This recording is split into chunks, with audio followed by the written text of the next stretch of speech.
Hello, my name is Connor Oman, and I'm currently an intern with Democracy on Air. I'll be your host for tonight's Aircast. Special thanks to our sponsor, Democracy on Air, a nonpartisan nonprofit that supports the U.S. on-air network of 50 governance and election hubs at us.onair.cc. This Aircast is being live streamed and recorded. After the Aircast, there will be a short video to learn more about how to find information on this Aircast. Thank you for joining us this Friday for our weekly recap. To begin with Monday, February 21st,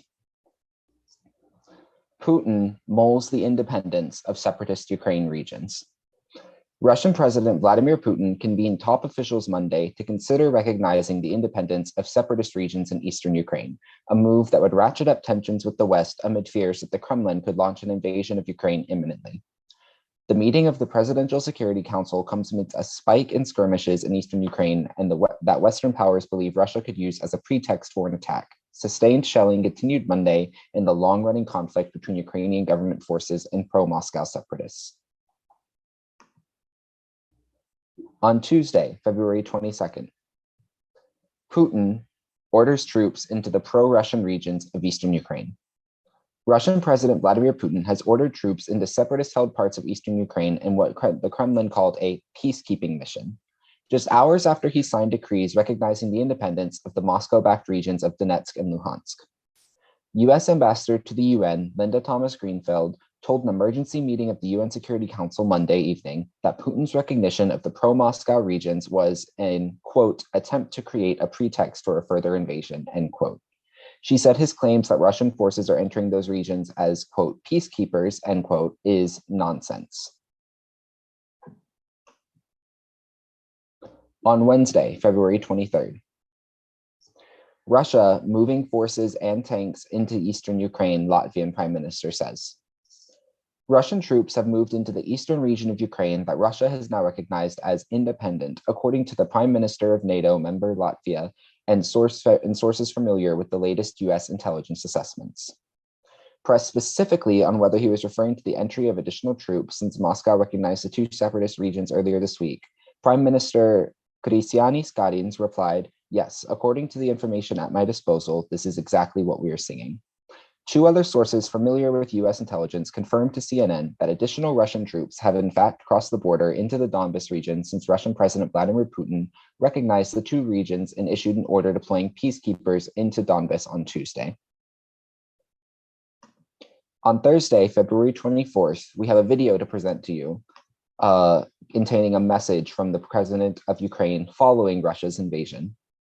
And a top Ukrainian official says at least 40 people have been killed and dozens more have been injured in the attack so far as Ukraine vows to fight back.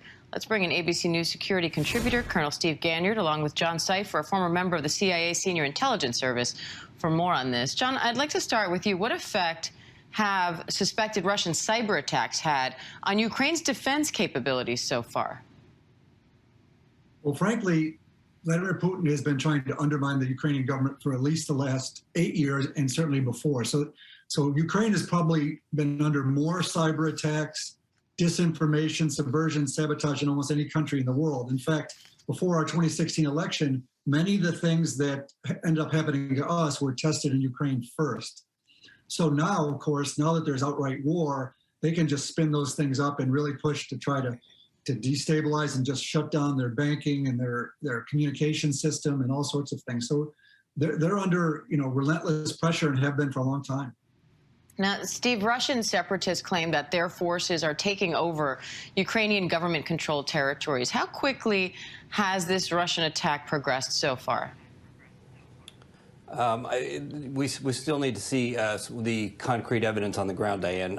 We know, at least this morning, the best information that we're getting from on what's going on the ground is that the Russians have said that they have attacked 74 different targets. So all those explosions overnight were to go after airfields. They hit 11 airfields. They hit 3 command and control centers, and they are hitting depots, ammunition depots, military cantonment areas. So we know that what the Russians are trying to do is degrade the ability of the Ukrainian Ukrainian military to resupply itself.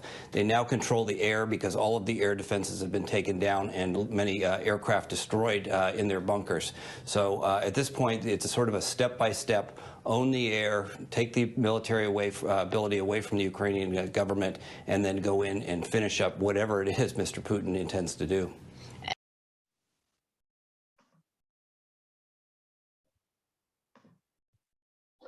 Joining us today is an expert on the Russia-Ukraine situation as it develops, Ani. Ani, I just wanted to discuss with you your opinions and any insight you could give us on where we go from here following Russia's invasion into Ukraine, what this means for American troops in Europe, and what this means for Americans home abroad, or Americans here in the States. Right. So with regards to the ongoing situation that is developing and evolving, it's clear that Ukraine is now experiencing uncharted waters as Russia has now thwarted a belligerent and unjustifiable invasion in eastern Ukraine. And now just recently where you have units of Russian forces just circling less than 20 miles close to the capital, Kiev.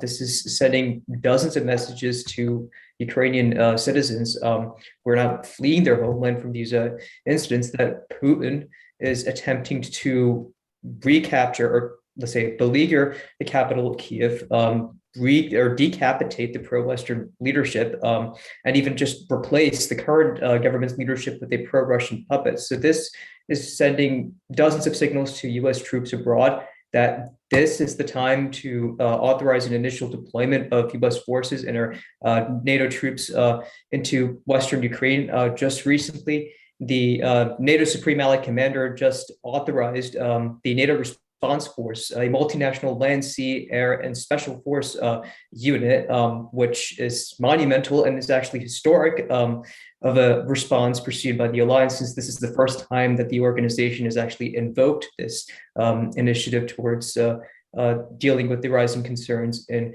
Ukraine. And this is now sending dozens of messages to Ukrainians or to Americans abroad, and as well as American nationals in the States, that this is a new chapter of a geopolitical alignment, a new world order that we are witnessing, a new era of, or a dramatic moment of history that we are witnessing, where you have a cynical and sick and demagogic dictator looking to reshape the dynamics of our world order, just so that we can turn back the clock, just so that he can turn back the clock of the world into a time when empires have dominated the planet. So I think this message is stark to American nationals, both abroad in the United States, that they do have that.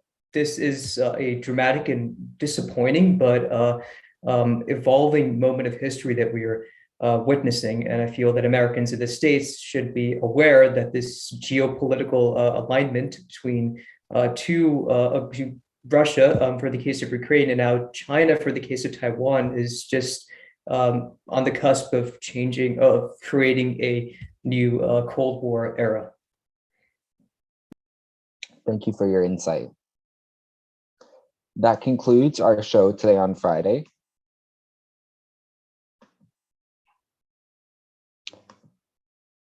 You can learn about and engage in U.S. governance and elections by going to us.onair.cc and by subscribing to the US On Air YouTube channel. Thank you for joining us, everyone, and have a good week.